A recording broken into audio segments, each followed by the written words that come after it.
we're close enough to the same age that we grew up in an era where we knew what crack does, right? Even like we are 100% informed at this point about how bad the road of going down crack is. So you just decided to do this last year. Yeah, just picked it up. So I mean, what else is going on in your head that made you decide to do it? Because the explanation you gave before was BS. So what's the reason? Think about it. Think deeply. Like, now I do it in order to, like, if your son was to come to you one day and when he's a little bit older and he was to say, "Mommy, were the drugs more important than me?" Then I would tell him, no, but that's all I had. That's I had to give you up. What's up, YouTube? I have the best trainer in Atlanta and possibly the world. Hit him up on Instagram at Katie with the Muscle. Now back to the content.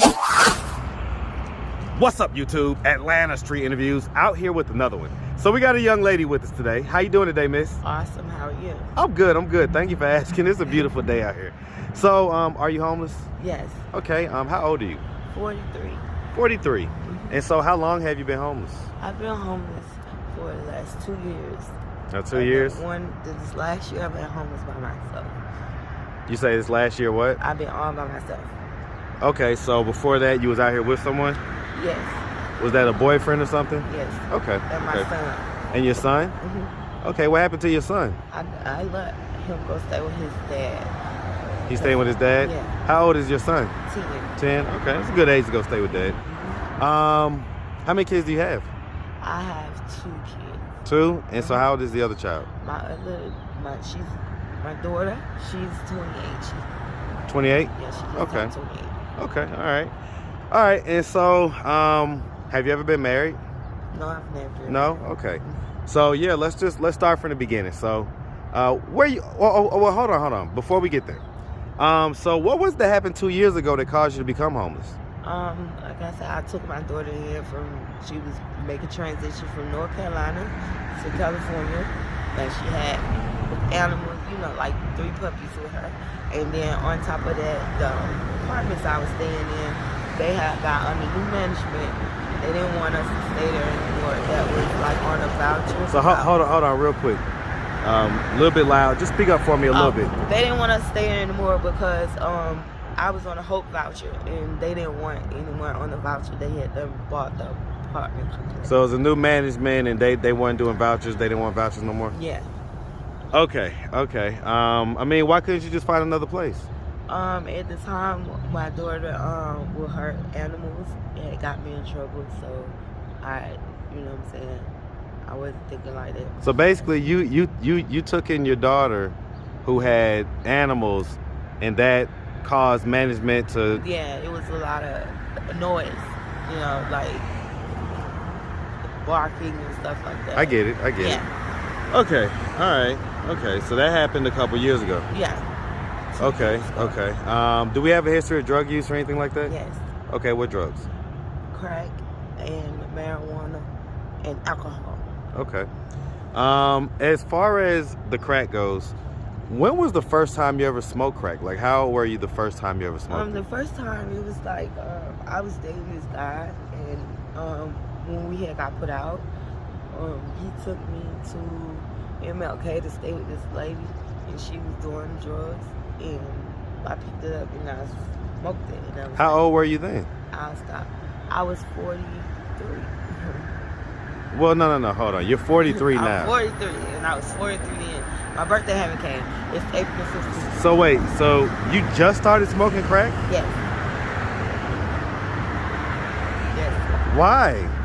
Because my love for people, and I was like, well, I'll stop when you stop. You know what I'm saying? And No. That don't make no sense. Love for people. What happened. Listen, I love people too, but I'm not gonna go smoke crack. I know. Well, my love for the person that I was with, So you was doing it for the guy? No, I wasn't doing it for the guy. Well, you can say that. I wanted to tote his burdens because I loved him, and I wanted him to see that. I So okay, we're gonna put a pin in that. We'll come back to that. But all right, let's start from the beginning. So where are you from? I'm from Atlanta, Georgia. Hey man, ATLANTAGA. That's where I stay. You feel me? All day, man. Shout out that big Atlanta, man. All day. What part of Atlanta? What side of Atlanta you from? Where in Fulton? Fulton County. I was on Cascade. Okay, man. Shout out to the West Side. All day long, man. All right, and so growing up in Atlanta, did you have both mom and dad in the household? No, just my mom. Just mom? Where was dad? Was he like active and present in your life, or not so much? No, I don't know him. You don't know him at all? Mm-mm. Have you ever met him?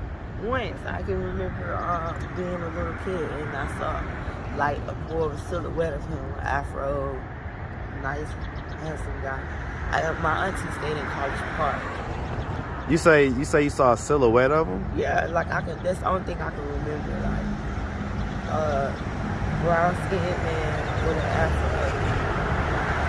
So if he passed you on the street today, would you know him? Would you recognize him? Nope. Because when my granddad had died, I was told then that my father had died 5 years before my granddad had died. So, I mean, growing up without a dad, you know, what effect do you think that had on you growing up? I don't really know, because my mom was awesome. You know, she was awesome. So I really did think about not having a dad like that. I mean, when there would be like daddy-daughter stuff at the elementary school and things like that, you wouldn't, you know, be upset or be resentful that your dad wasn't around? No? Okay. All right, and so, I mean, growing up, would you say you had like a fairly normal childhood? Yeah, I could say my mom provided everything we needed, you know, like she didn't miss a beat. Even though we didn't have much, we had her, so it was great for me. Okay, so good childhood? Yeah. A little hesitation there. What was the hesitation? Decent? It was decent. I was a little frail kid, but I had fun. I enjoyed my childhood, you know, with my brothers. And it was great, you know. I can't complain about it. I could dig it. I mean, we went to high school. Did we graduate? I went to high school, Fulton High School. I got pregnant when I was in the 9th grade.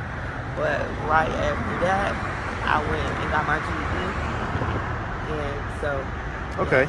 Yeah, I mean, because you have a 28-year-old, that means you had her around the time you was 14 to 15. 15. Okay, 15. Yeah. So you got pregnant around 14. And so was that too, you know, how old was the guy? He was 5 years older than me. He was 5 years older? Yeah. Okay, so... We kind of grew up together. Did you? Neighborhood. Mm-hmm. Okay, so he was in his neighborhood? Yeah. Older guy? Or older kind of, you know, friend like, type of guy out there? We grew up like Jonesboro South, you know. Okay, yeah, I get it. So it was like, back then, it was like, my mom was a big mom. That's why I can't complain about my childhood. You know, her. Your mama was big mama? Yeah, her and like 2 other more ladies. Was she like the candy lady, anything like that? She was the candy lady? Yeah, she had whatever you need, diapers and pacifiers and, you know, loves, like somewhere to sleep. So how'd you end up with that guy though? And at 14? I ended up with him because... Were y'all in a relationship first of all? No, we was all friends. We was all family. The whole neighborhood was family. Right, You know but so how'd y'all end up having sex? So, pretty much, I got into it with my mom, and I left home, and he took me in, and it wasn't like sex, you know what I'm saying? It was more like him caring for me, you know, and not judging me.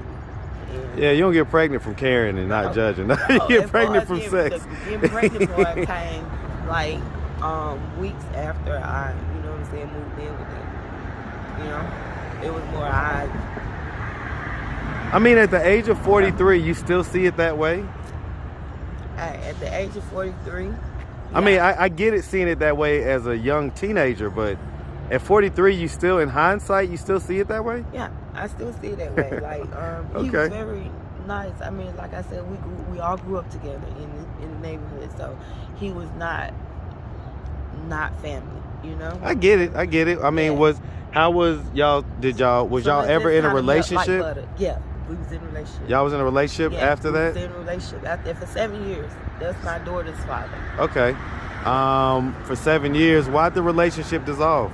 Because he was into strippers and of course like any other man. Hold on, I didn't hear what you just said. Yeah, say it again. He was into the streets and like any other man, you know, they like just kind of cheating a lot and stuff like that. And he had a baby on him. He had a baby on you? Yeah, he had a baby. So y'all was together for 7 years. 7 years. At what point in the relationship did he have a baby on you? When my daughter was 7. Okay, so basically that's when the relationship ended? Yeah, pretty much. How did that make you feel when he had a baby on you? It was heartfelt, you know what I'm saying? It was like heartfelt, but then I still tried to stick in there and do the stepmom thing. But it was me more not getting along with his son's mother. You know. Was she a stripper? Yeah. She was a street girl. Street girl, so a stripper or a street girl? Both. Okay. Did you ever dance or do anything like that? No. And so I'm gonna ask just because you started having sex at a young age. Did anything ever happen at 12? At 12? So I mean, did anything like traumatic ever happen to you when you was younger? Yeah, I was molested by 2 of my mom's boyfriend, and that would happen. What age did that happen at? 9. 9? Both of them happened at 9? Yeah. At 9. Yeah. Pretty much. Sorry to hear about that. What were the circumstances of that happening? Like, was your mom not home at the time, or? Well, my mom was like I said, a bootleg, and You say she was a what? She was a bootleg. Okay. So we stayed in Bankhead, and they used to come and put money in my hand and have sex with me. How much money would they put in your hand? I don't know. I mean, you was 9, so I guess you didn't have a good perspective. Right. No. How much money what was and everything else. No idea. I mean, did someone tell you to do that, or did they force you to do it? No, it was more like a molestation thing. It's more like a manipulation of, you thinking that someone will protect you. It really wasn't.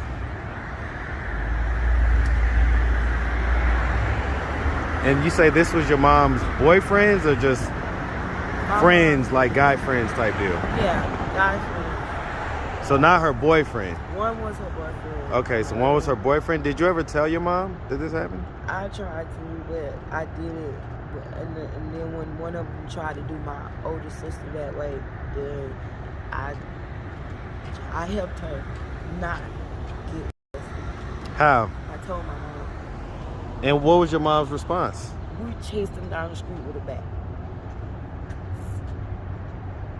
So did these guys just do it to you did they do it to you just one time, or was it ongoing? It was ongoing. It was ongoing? Yes. At 9? And I mean, again, I'm just curious. I'm just trying to figure out how this happens. I have daughters, right? So I try to keep my eye on them at all times, but you can't keep your eye on a kid 24/7. I be trying to figure out how it happened too, Well, because did your mom like allow them to do it? I wouldn't say my mom allowed them to do it. I think it was more, like I said, male manipulation. You know what I'm saying? And I was a frail kid, so I was kind of afraid, and intimidated. So it went on from 9 to the age of what? I can't remember. I just know when it started. So, I mean, have you been doing like sex work since then, basically? Yeah, like being on the streets. Like I have sex for drugs or money or food or somewhere to sleep. So, like, at your highest points, right? At your highest points working, what would be the highest amounts that you would be making per person versus at your lowest points, what's the lowest amount that you've taken? $200 to $10. Mm. What's the difference between those 2 points? 200 got me more, you know. Well, I know what it gets you. I'm asking like what. It helped me not have to do it as often. Well, what I'm asking is, why were you able to charge 200 at some points and then? Because I was in a hotel versus being on the street. Okay, so you was kind of like online type deal and stuff like that. I was, I was in the hotel versus being on the streets. You know, and being on the streets, you know, was random. Yeah, I get it. So, okay. So I'm trying to figure out, right? We're close enough to the same age that we grew up in an era where we knew what crack does, right? Even like we are 100% informed at this point about how bad the road of going down crack is. So you just decided to do this last year. Yeah, just picked it up. So I mean, what else is going on in your head that made you decide to do it? Because the explanation you gave before was BS. So what's the reason? Think about it. Think deeply. Like, now I do it in order to like stay in tune with like things that I like.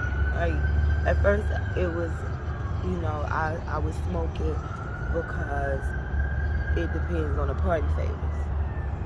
After the fact that I picked it up and was like, I'll quit and you quit. But why? That's it okay. became party favors. Like But whoever the jar was and whatever they did, that's what I did. And then it went to me realizing that.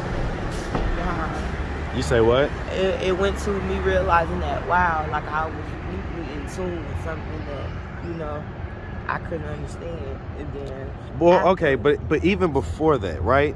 The very first time. Why did you do it? To carry someone else's baggage, like that on a spiritual tip. Like, on a spiritual tip. Me loving on someone so much that he kept hiding stuff, and I kept noticing things, and then. So you noticed that he was addicted to crack. I noticed he was addicted to something, and because places he would take me, like. I put 2 and 2 together. Okay, I mean, where'd you meet this guy? I met him at work. At work? Yeah, I was working on 14th District. FIB. Yeah. What's going on? I was working on 14th District at a warehouse. And you met him at the warehouse job? Uh-huh. And you loved him so much that his addiction, you wanted to pick it up too? No, I wanted to help him through it. But how could you help him through it if you throwing yourself into the addiction as well? That is a good question. And if I knew the answer, I would answer it. Well, but, I mean, you was 42 years old. Like, you couldn't... That thought process didn't... I was 43. And when you even worse. When you're in love with somebody, you don't think... Well, I get it, but at 43, you're not a young girl that's like in like blind love. Don't you think that I asked myself that? Like, why didn't I do it at 12 when I first started having sex? I have no idea.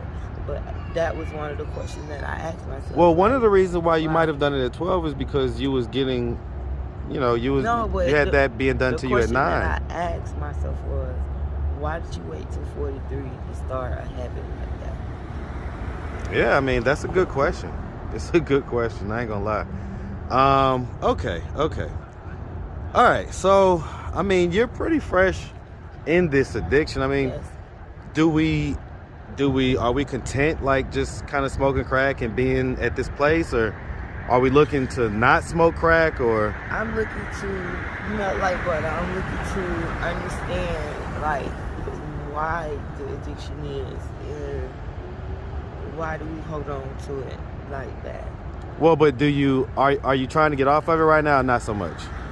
At this moment, to be honest, I am. But then when I see, like, when I have to, have sex or something like that, that's when it comes back up. That's like one of your triggers? Yeah. Yeesh. We stay away from sex for a while. Yeah, that's it. I know, right? Yeah. All right. So, okay. So as far as it goes, you know, your 10-year-old, right? Mm-hmm. You say he lives with his father? Yes, me too. And so when was the last time you saw him? It's been a minute since I saw him because I have a trespassing. Because His you have father what? don't like me. So every time I go over there, he used to let me get rest and stuff like that. And then he just would flip out on me. And then the last time he flipped out on me, he put a trespassing thing on me, so I can't go over there. And when I call, he won't answer, so I stopped calling. So it's been months since you've seen your son? Yeah. How does that make you feel? Horrible. Sad, mostly. You know, I try not to think about it because I try not to be sad about it because it'll put me in like a depression. Yeah. But when they put me in a depression, I don't like to be depressed.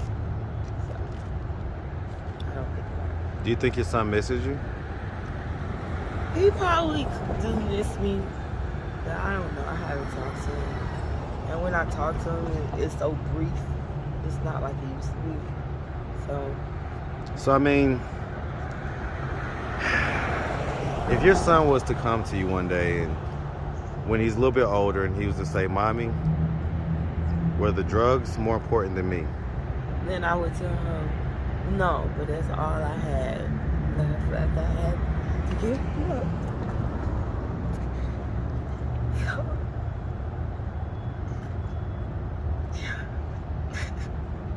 No, not more important. But that's all I have. I mean, is the truth that right now they are more important than him? I just don't feel like he needs me. I feel like he got everything he needs. So You don't think he needs his mom? no, he Are don't. you- It's somebody else there that helps. Nah, man. There's no replacement for a mom. There's no replacement for your biological But mom. that's what his dad did. He replaced me with her. So I guess How does that make you feel? horrible. You know, it really makes me feel hurt, very hurt. So I mean, are you gonna try to do anything about it? I'm trying every day. Like every day, I try every day. So what are we doing to try to get ourselves out of this position? Right now, I was standing in line trying to get my ID. I need all my basic things like my ID, Social Security card, birth certificate, so I can go look for a job. Where'd all that stuff go? Because it's been months on the since. streets, they steal it. You Yeah, know? yeah. And I can tell you how many I've had, or how many times I've actually went down there and got it. Like, and then not having the address, it goes to the address that I be. Do you ever sell it? Oh, no. No, you don't ever sell your ID or No. stuff. Okay. All right, Miss. Well, listen, we really appreciate you taking the time, answering all of our questions. If anybody out there wanted to reach out, help, or donate, do you have a way they could do that? Do you have social media, Cash App, anything like that? I don't have a phone. I don't have anything. My mail. Did you at one point ever have Facebook and Instagram? Yes, I did. What's your have Facebook? Facebook, but I can't remember it, and I can't even get in it. What's your name? Alicia Sheree Sauder. Alicia Sheree what? Sauder. Okay. And what about Instagram? I had an Instagram, and I can't remember that either. You A lot remember? of things I can't remember. You remember what the Instagram was? Okay. What about Cash App? You have Cash App? I had a Cash App, but I don't have a phone, so I don't have a Cash App anymore. And my Cash App was on my real name, Alicia Sauder. How do you spell Souder? Souder. Okay. Alicia is L-Y, I mean A-L-Y A-I-I-C-I-A. Alicia. Okay. All right. Well, listen, Miss, we really appreciate you, and we definitely wish nothing but the best out here, okay? Awesome. You make sure you have, I'm sorry? I said awesome. Oh, yeah, definitely. Make sure you have a good one, sweetie. Yeah.